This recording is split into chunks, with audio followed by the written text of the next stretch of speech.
اول دوستان سفیده ها رو از زرده ها جدا میکنیم. سعی کنید که تخم مرغاتون در دمای محیط باشن. زمانی که سفیده ها رو دارین جدا میکنید مطمئن بشید که هیچ تیکه از زرده ای هنگام جدا شدن وارد سفیده نشه.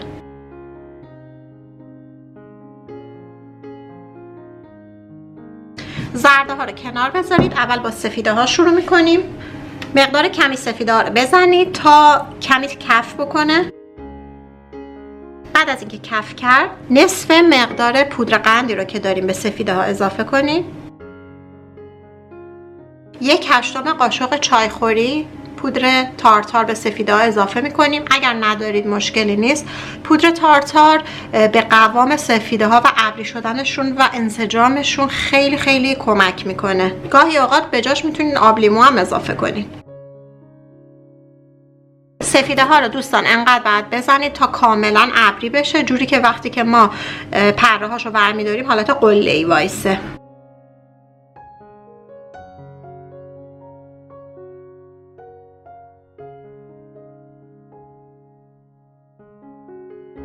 خب دوستان همونطور که میبینید سفیده هامون کاملا منسجم شده، جوری که یه سفت و یه تیکه هستش و اصلا تکون نمیخوره. وقتی به این مرحله رسید، کپل من هی سر صدا میکنه. وقتی به این مرحله رسید اینو کنار بذارید و کارمون رو با زرده ها شروع میکنیم. ما بقیه پودر قندمون رو به زرده ها اضافه میکنیم. زرده ها رو دوستان اینقدر باید بزنید که کاملا رنگشون برگرده و زرد کم رنگ بشه. 1 قاشق چایخوری وانیل اضافه میکنیم و شروع به زدن زرده ها میکنیم.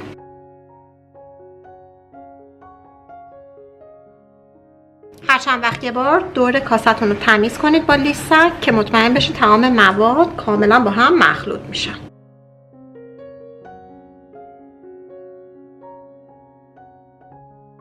خب دوستان میبینید چقدر رنگ زرده ها سفیدتر شده و حالت کرمی پیدا کرده و حتما باید دقت کنید که به این شکل زرده ها رد بندازه. وقتی که شما به این شکل در واقع نگر میدارید بعد زرده هاتون رد بندازه. جداگانه آرد گندمتون رو به همراه نشاسته ذرت و بیکینگ پودر الک بکنید.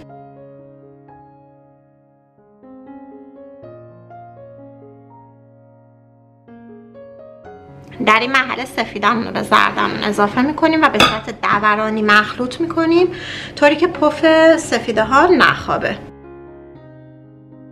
اینو در 3 مرحله انجام بدین.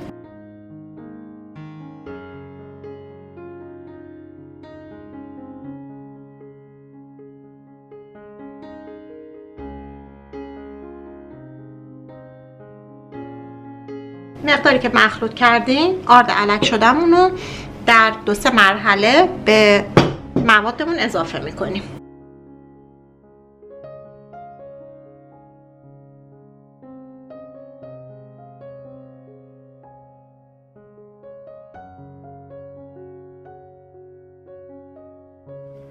خب دوستان موادمون کاملا مخلوط شده.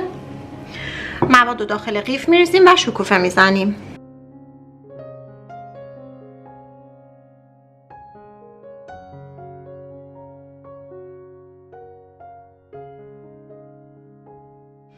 سر قیفتون رو دوستان به صورت معمولی ببرین و شروع به شکوفه زدن بکنید.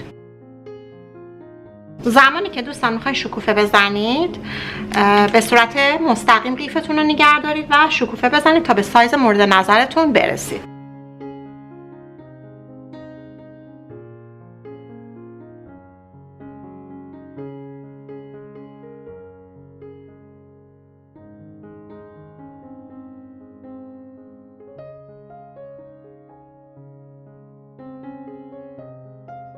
یکی از نشونه هایی که موادتون خوب در اومده اینه که لطیفه ها وقتی شکوفه میزنی به صورت قله‌ای میشن و این یعنی اینکه موادتون انسجام درستو داره. متاسفانه سینی فر من یه مقدار کوچیکه ولی امیدوارم که از نظر فاصله خوب بوده باشه. بعد از اینکه شکوفه زدید مقداری پودر قند روی شیرینی‌ها الک کنید. اگر خیلی خیلی قله‌ای هستن میتونید خیلی آروم روشون رو صاف بکنید. به فر 180 درجه سانتیگراد برای مدت 15 الی 20 دقیقه منتقل بکنید تا آماده بشن. خب دوستان، لطیفه ها اومدن بیرون از فر. برای من حدود 10 دقیقه طول کشید. بعد چشمتون به لطیفه ها باشه، به محض اینکه یک کمی روشون تیره شد باید حتما از فر در بیارید. برای من 10 دقیقه طول کشید، ولی فرای دیگه ممکنه بین 10 15 و 20 دقیقه هم طول بکشه. میذاریم خنک بشن و در این خلال میریم که خاممون رو آماده کنیم.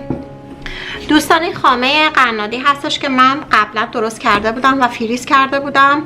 20 دقیقه قبل گذاشتم که یخش آب بشه. شما میتونید اینو به راحتی با همزن بزنید و مثل خامه تازه میشه. من یه مقدار بیشتری خامه میخوام بهش اضافه کنم.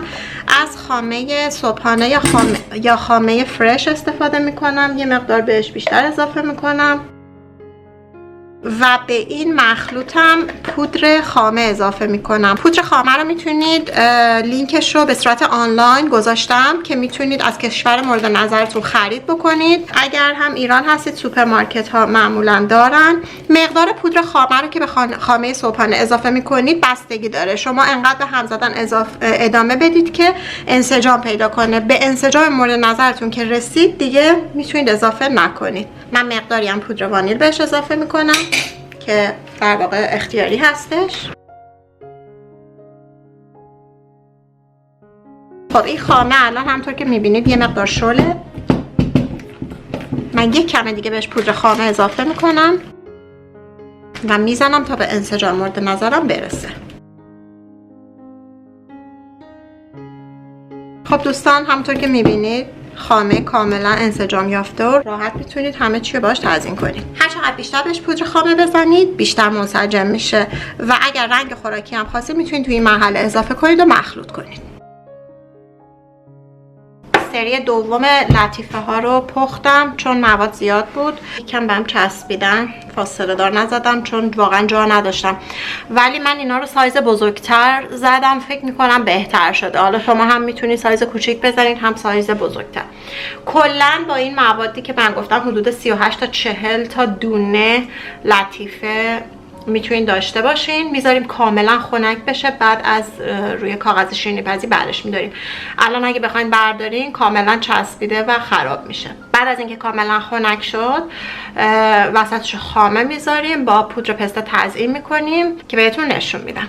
خب دوستان، همونطور که میبینید لطیفه هامون کاملا خنک شدن و به این شکلی که میبینید خیلی هم نرم هستن. یعنی من الان اینو فشار بدم پوک و نرم و دقیقا عین لطیفه که باید باشه هستش. من یکی از لطیفه ها که یه مقدار فرمش دیفرم شده، یعنی کامل به شکل دایره نشده رو براتون باز میکنم که بافتش رو ببینید چقدر نرم هستش. فوق العاده نرم و اسفنجی، همونجور که باید باشه. میریم که لطیفه هامونو خامه بزنیم.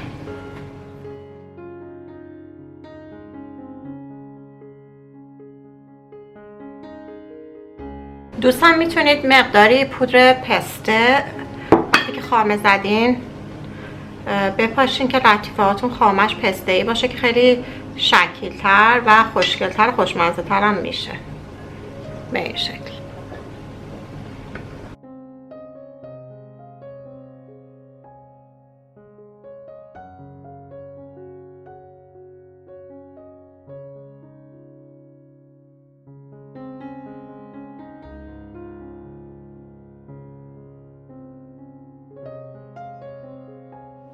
خب دوستان، همونطور که میبینید شیرینی‌های لطیفه ما آماده شد. فوق العاده پنبه‌ای هستن، تو دهن واقعا آب میشن. کاملا مثل لطیفه های قنادی هستش. طعم و مزه‌اش حتما درست کنید. بسیار ساده و راحت هست درست کردنش. فقط دقت بکنید که هم زدن به اندازه کافی باشه و چشمتون به فر باشه و امکان نداره این لطیفه ها خراب بشن.